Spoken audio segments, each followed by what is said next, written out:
Bonjour et bienvenue dans cette vidéo. Nous allons parler de PHP et en particulier, nous allons poursuivre nos exemples sur le design pattern du singleton. Nous avons vu dans une première vidéo la structure et le fonctionnement d'un singleton. Puis dans la seconde vidéo, nous avons réalisé une classe permettant de gérer la connexion à une base de données.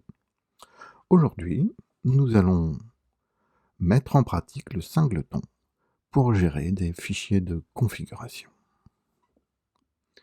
Un fichier de configuration est un fichier qui est utilisé pour stocker les paramètres et les réglages de votre application. En d'autres termes, il permet de personnaliser le comportement et les options en spécifiant les valeurs pour différentes variables. Les fichiers de configuration peuvent être écrits dans différents formats. Vous avez par exemple le format ini, qui est le format utilisé par PHP lui-même pour enregistrer ces configurations. Vous pourrez retrouver, si vous recherchez sur votre ordinateur, le fichier nommé php.ini. Vous avez évidemment le XML qui va vous permettre d'enregistrer l'intégralité de vos configurations sous la forme de balises descriptives. Vous avez aussi la possibilité d'utiliser le format JSON, qui lui va fonctionner sur un modèle uniquement clé-valeur. Vous avez aussi la possibilité d'utiliser le format YAML.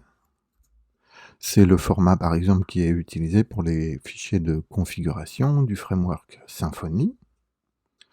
Et vous avez aussi la possibilité d'utiliser simplement le langage PHP en définissant des tableaux associatifs de type clé-valeur. Chacun de ces formats a ses propres avantages et ses inconvénients. Il faudra donc choisir le format adapté à la taille de votre application et donc du projet. Pour notre exemple, nous choisirons d'utiliser directement un fichier de configuration écrit en PHP. Nous allons maintenant écrire notre fichier de configuration dans lequel nous allons retrouver des informations qui nous intéressent. En l'occurrence, si nous reprenons notre singleton pour la connexion à une base de données, nous avons un certain nombre d'informations ici qui auraient tout intérêt à se trouver dans un fichier de configuration. Écrivons donc un fichier nommé bdd.php qui va contenir ces informations.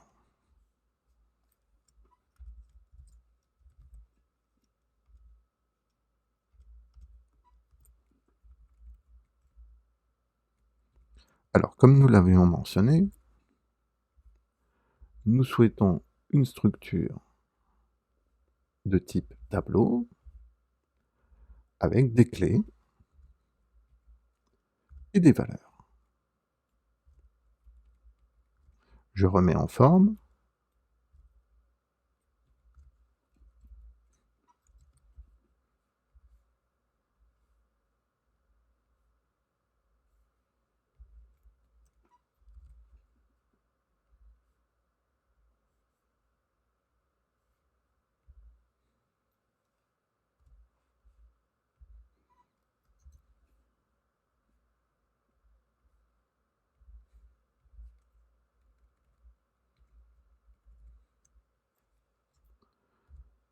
Et je crée mon tableau. Pour le moment, je vais assigner mon tableau à une variable. Nous verrons par la suite ce que nous pouvons en faire. Je vais appeler ma variable pour le moment conf, comme abréviation de configuration.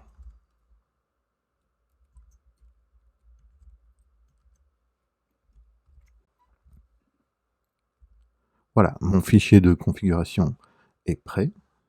Nous allons maintenant nous occuper d'écrire la classe qui va récupérer ces différentes valeurs pour être utilisées dans notre application. Notre classe va devoir être appelée à partir de n'importe quel point de notre application et doit posséder une unique instance. Nous reconnaissons bien évidemment la structure d'un singleton. Commençons à écrire notre classe.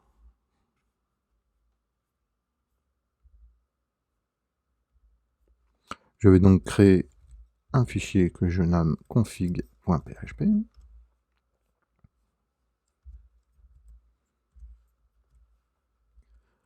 Et je vais récupérer ma structure de singleton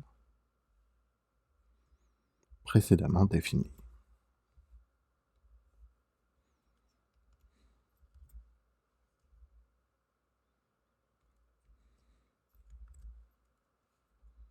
Je change le nommage de ma classe pour qu'elle corresponde au nom de mon fichier.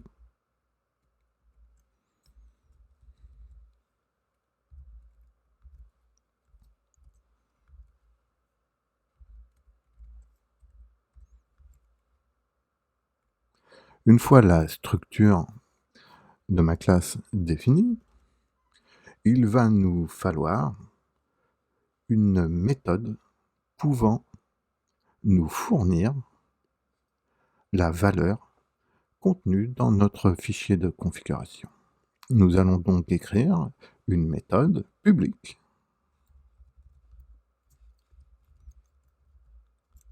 nommée get qui va prendre en paramètre une clé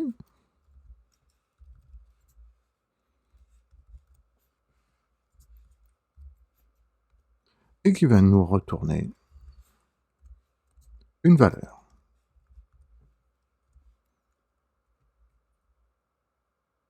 Je mets le retour, je spécifie le retour de ma fonction.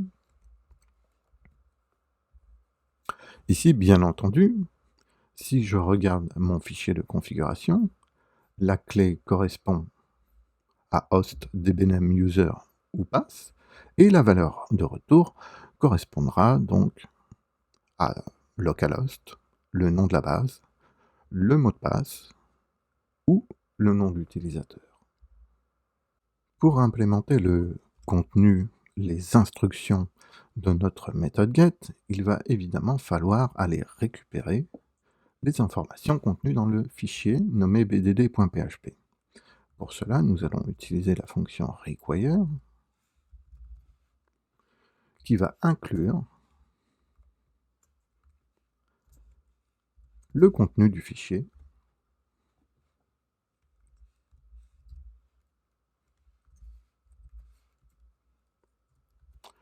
Ici, vous avez deux possibilités. Soit vous incluez, comme je viens de le faire, directement le fichier BDD à l'intérieur de votre méthode, soit vous avez la possibilité, et c'est vers ça que nous allons, d'assigner le contenu de votre fichier dans une variable.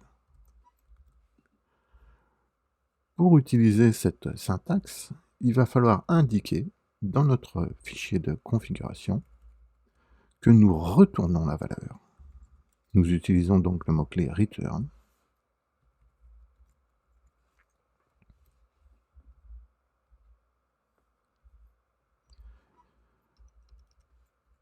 Dans la variable $conf, nous avons donc notre tableau associatif et nous allons pouvoir retourner ici la valeur correspondant à la clé passée en paramètre. Nous allons donc faire un $conf de $key. Nous pouvons à présent faire un premier test pour aller charger une information contenue dans notre fichier de configuration. Je me rends donc sur l'index.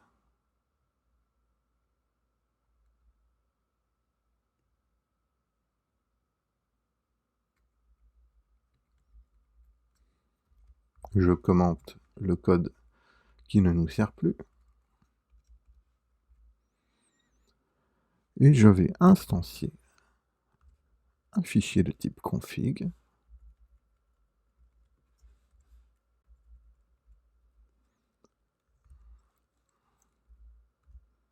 en appelant la méthode getInstance qui me retourne l'instance de la classe config. Puis ensuite, je peux appeler la méthode get et par exemple lui demander la valeur de la clé host. Je fais un echo pour afficher le résultat et nous allons directement sur Safari pour voir si nous avons bien affiché le 127.0.0.1.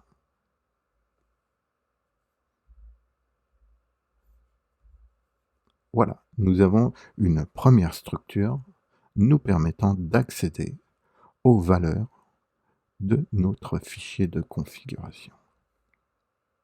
Ce premier test étant concluant, on peut alors se demander, par exemple, s'il est possible de spécifier le nom du fichier dans lequel on souhaite récupérer les informations ou même la manière dont on peut améliorer le fonctionnement, typiquement en spécifiant un dossier dans lequel on pourra inclure nos fichiers de configuration. Pour cela, nous allons modifier notre classe config.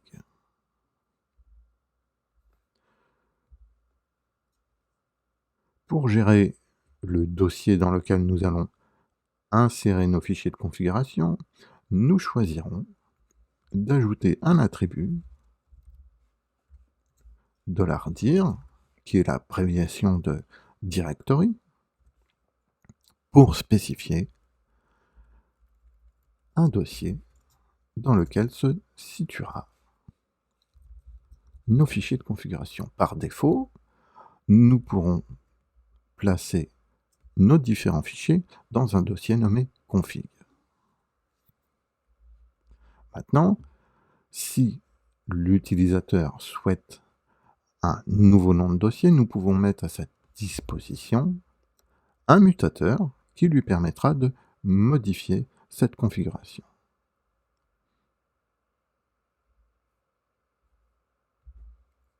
Nous créons donc une méthode setDir qui va lui permettre d'indiquer quel est le dossier qu'il souhaite. Ici, nous allons modifier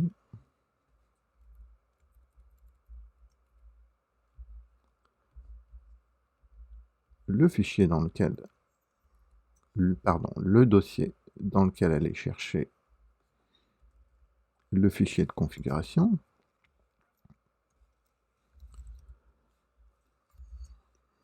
En utilisant directement ce nouvel attribut.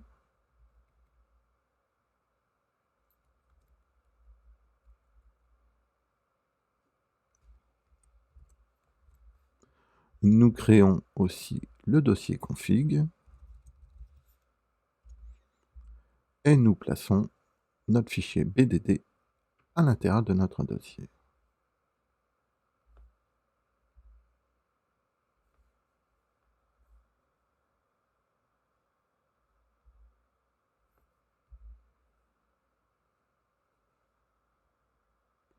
Il ne nous reste plus maintenant qu'à tester nos modifications. Changeons par exemple, nous allons aller chercher la valeur de la clé user.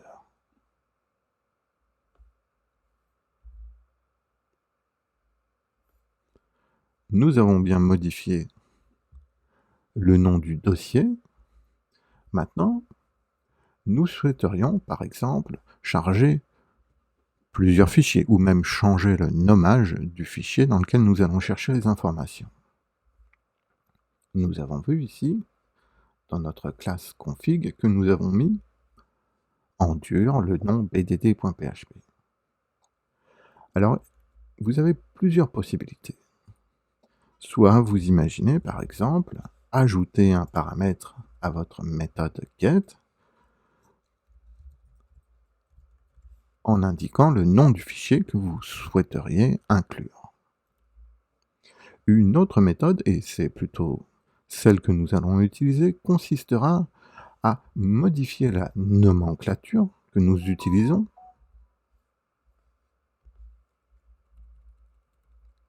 en spécifiant clairement que le premier item de notre chaîne correspondra au nom du fichier dans lequel sera inclus la clé. Nous utiliserons aussi comme séparateur le point. Nous modifions notre classe config en conséquence. La première chose à faire est de réaliser, à l'aide de la fonction explode,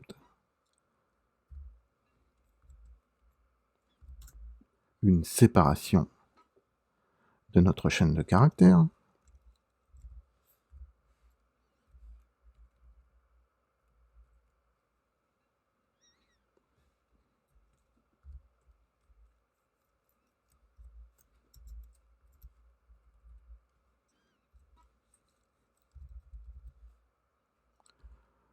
Le premier argument, comme nous l'avons spécifié, est le nom du fichier, et le deuxième argument correspond à la clé.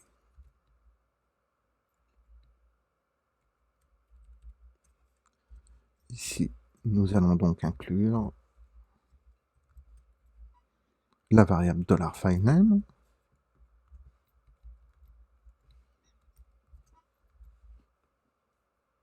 nous allons aussi changer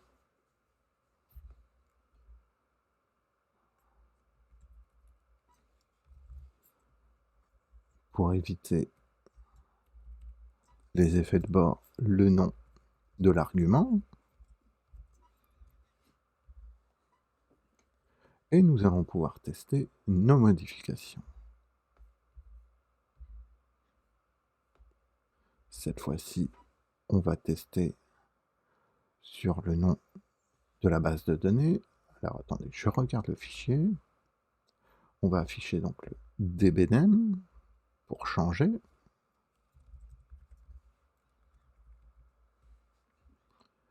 Nous nous rendons sur Safari et nous effectuons l'affichage.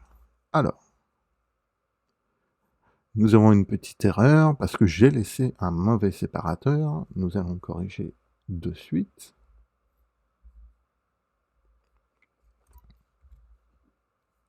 Nous retournons après la modification et nous obtenons bien la bonne valeur. Nous avons maintenant une classe pour charger les fichiers de configuration qui est fonctionnelle.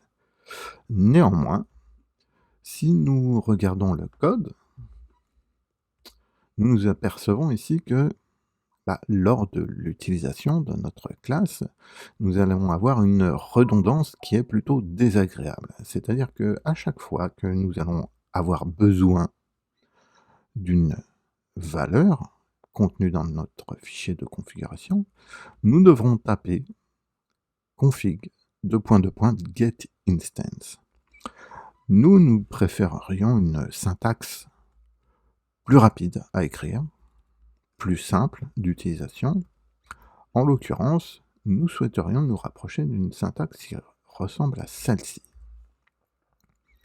Config ::get et ensuite la chaîne de caractères. C'est beaucoup plus simple d'utilisation. Malheureusement, ici on reconnaît l'utilisation d'une méthode statique. Si je regarde ma classe config et que je change ici ma méthode publique en méthode publique statique, alors je vais obtenir une espèce de shortcut, c'est-à-dire un mauvais raccourci qui va en fait détruire l'utilisation de notre singleton, puisque nous ne passerons plus par la méthode getInstance.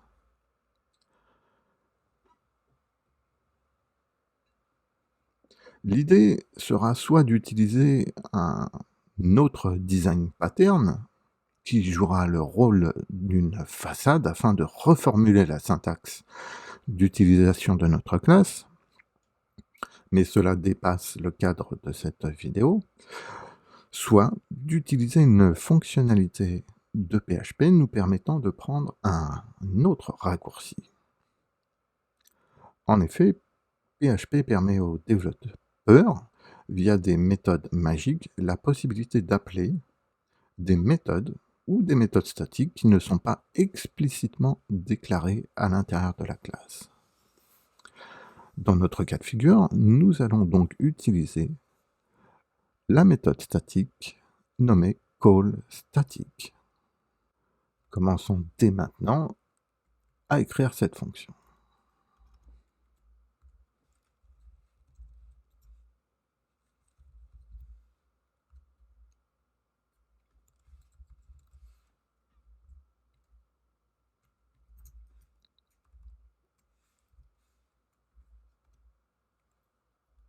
Alors, elle prend en paramètre le nom, en fait, de la méthode que vous souhaitez appeler et potentiellement des arguments. Alors, nous allons tester cette fonctionnalité avant de l'implémenter. Donc, nous allons faire un écho du nom de la fonction. Les arguments étant un tableau, il va falloir utiliser, si on veut les afficher, soit un printer,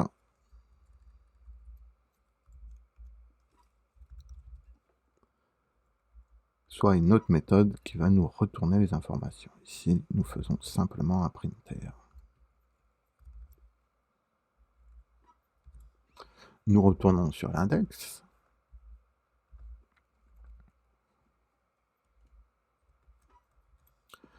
Nous allons aussi renommer notre méthode. Ici, nous allons l'appeler getKey. Comme ça, ici, la classe config appelle une méthode qui n'existe pas et nous attendons comme résultat, effectivement, que PHP passe par la méthode callStatic afin de tenter d'appeler une méthode qui n'est pas clairement ou explicitement définie à l'intérieur de la classe. Et effectivement, c'est ce que nous avons comme résultat. Nous obtenons ici le nom de la méthode que nous essayons d'appeler, et ici, le premier argument.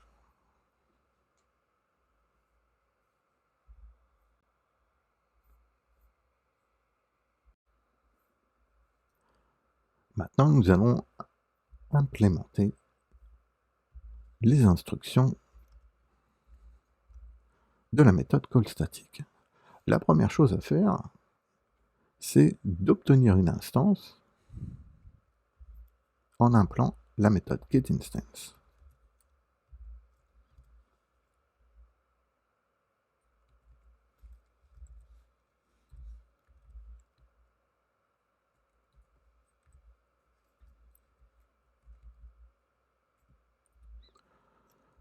Nous obtenons donc un objet de type config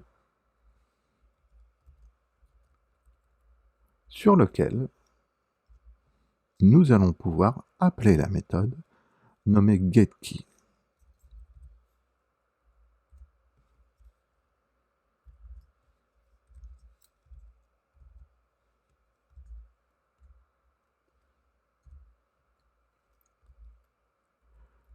Et nous lui passons en paramètre le premier argument contenu dans la variable $argument.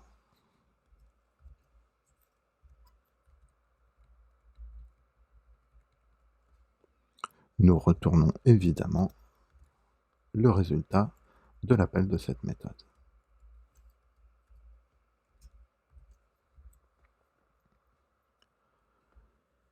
Il ne nous reste plus maintenant qu'à tester en ajoutant un affichage. Je vais de nouveau modifier la clé que je demande. Et j'attends effectivement qu'il m'affiche 127.0.0.1.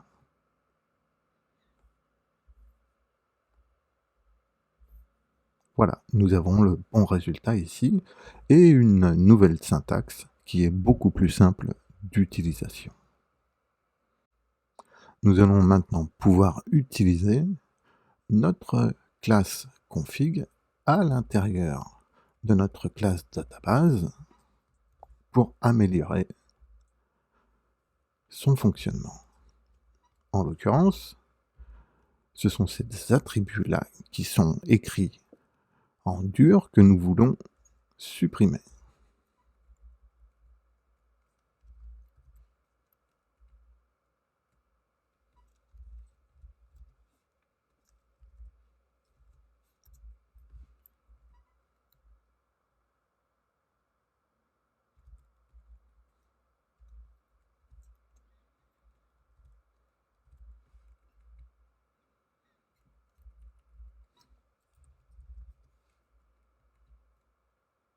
Alors je change les différentes clés. Alors, on aurait pu quand même conserver les attributs et directement les affecter avec le résultat des informations contenues dans le fichier de configuration.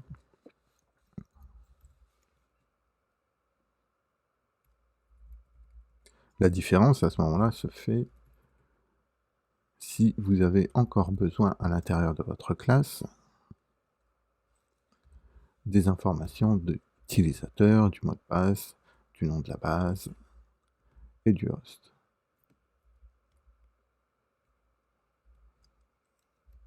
Je change ma chaîne de connexion pour qu'elle utilise mes nouvelles variables.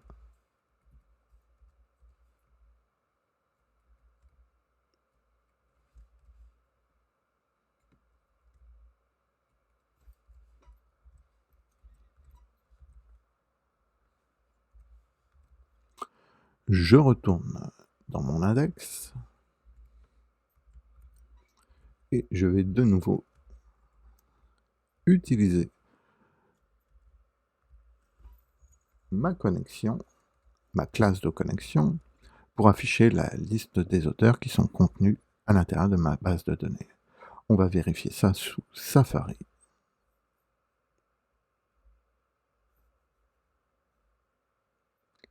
Alors, j'ai un petit problème, a priori les informations n'ont pas été correctement récupérées.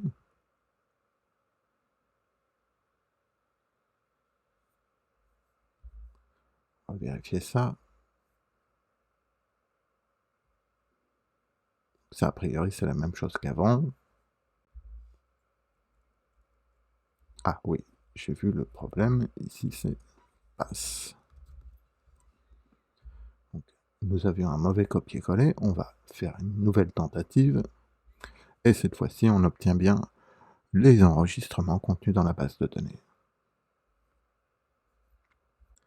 Nous avons maintenant terminé cette dernière présentation sur l'utilisation du design pattern singleton.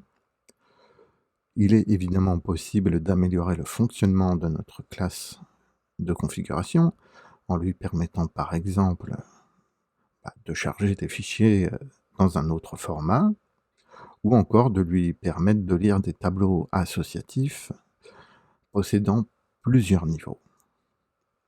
Dans tous les cas, j'espère que cette présentation vous aura convaincu des bienfaits d'utiliser le singleton pour gérer vos fichiers de configuration. Et je vous dis à bientôt pour un nouvel opus.